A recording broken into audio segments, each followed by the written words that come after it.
we are again. Here we are again, talking about JoJo Rabbit, the social distancing edition. 6 feet apart, right? Yeah, just about. So, initial thoughts on the movie. I thought it was very well done. Initially, probably had the same kind of concern as a lot of people. Making a kind of a kids funny movie based on the Holocaust still seems like a sensitive topic, but I think if it's done well and it's done to serve a greater purpose, then I think that it's a little more effective, and I think that they achieved that. Same deal with Inglourious Bastards. It could have just been seen as this outrageously offensive movie, but they did a good enough job of it to where I never really felt that, and I was more intrigued in the story and what they had to tell. It was an hour and 45 minutes worth of just dark humor and an ongoing anti-joke is almost what it seemed like. Pretty much. And it was more I guess the humor was just the irony of it.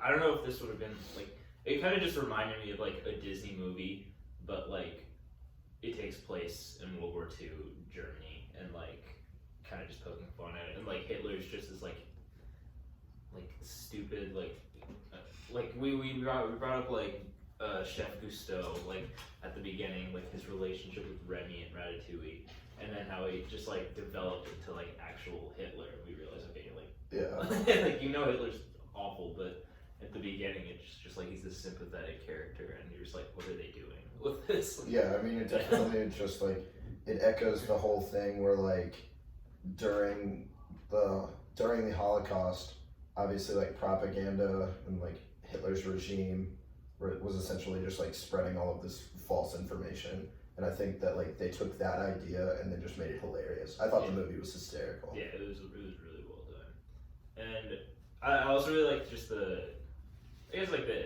kid just depicted his internal battle really well, and it just showed from he's just Hitler, Nazi supremacist.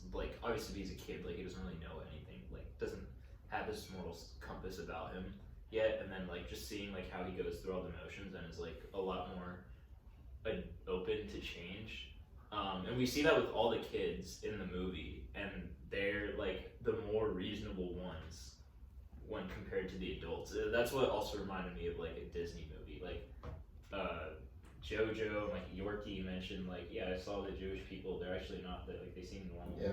And it was more just how can the kids see that? But these adults are just so blinded by Hitler's preaching or whatever. So I just thought little things like that were pretty cool. Yeah, there were just so many different cases of just seriously drastic irony throughout the whole thing. And it's funny because all the kids' characters, especially JoJo, they were so impressionable, and believed pretty much anything that they heard from any of the superiors. But at the same time, they were also the only ones that could actually put together a rational thought. Yeah.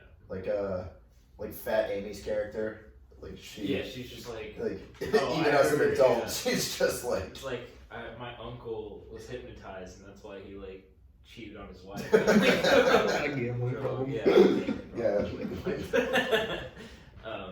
So the stuff was cool. As funny as it was too, it was just as gutting to see obviously the mom scene was really tough, I guess, and it was so unexpected. And it's kind of unexpected, but I think even the shots of the kids going into battle were just so morbid at times, and it just sort of put things into perspective.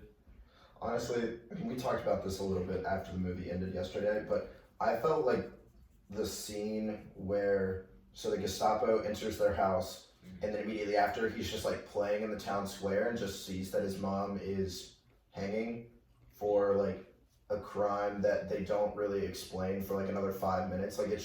It was all just seemed to be way too quick. In terms of Scarlett Johansson's character, I just felt that her whole story, and the fact that she was helping out some of her friends, high Jewish people, and then somehow JoJo's dad was involved. It seemed all that information was just a heavy amount of exposition, and the time that it took to reveal those substantial pieces of plot, it was just disproportionate on the small side compared to everything else that was going on. Yeah, I thought like Hat could fix one thing about the movie would just be like the development of like the backstory of a lot of things. Yeah. Like the sister Ines, Yeah. like that was enough of a plot point to where like we should be able to receive a backstory or like some explanation on like, you know, who she was, like how, like why she died. I don't know, maybe I just missed that. Also like the dad, like we just kind of don't know, like, you know, at the beginning they're like, oh, your dad's a coward, blah blah blah. It's like, why do all these people know that? Like, who is his dad? Exactly. Like it was almost like, so he finds his mom dead, and then what I assumed, I was like, all right, the captain squealed, like once Elsa got the birthday wrong when the Gestapo entered the house. And I was like, okay, so he's probably going to get home and then Elsa's going to be dead as well. But when she wasn't, I was like, okay, so what is going on? So they just like killed the person that was hiding Jewish people, but not the Jewish person themselves. Like, this doesn't really make any sense. And then she reveals all these major pieces of information. And I was like, okay, they basically just talked about the entire, like, backstory over the course of 5 minutes and then it was over. And like, I don't know, initially I saw the Hitler character as like, we heard like JoJo's father isn't around. I was like, okay, are they trying to paint Hitler as a father figure or something? I didn't really know, and like that was a little confusing for me, but it ended up like becoming a lot more clear, and that is like kind of a small criticism. I mean, obviously in the grand scheme of things that one really doesn't matter. But elephant in the room. Yeah, give us your elephant in the room. Oh, the elephant in the room was pretty staggering this week. It was like Yorkie might be the greatest friend to a main character in all of cinema.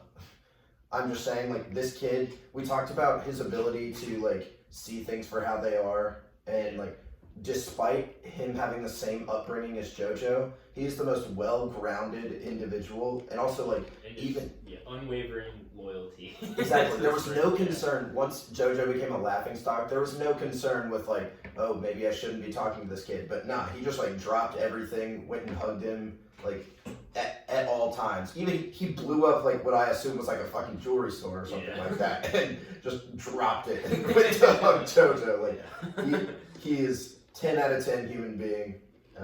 Big fan of the character. Cutest casting. Yeah, also cutest casting of all time. That kid was adorable. Yeah. Alright, I guess that's a wrap. Yeah, that's all we got.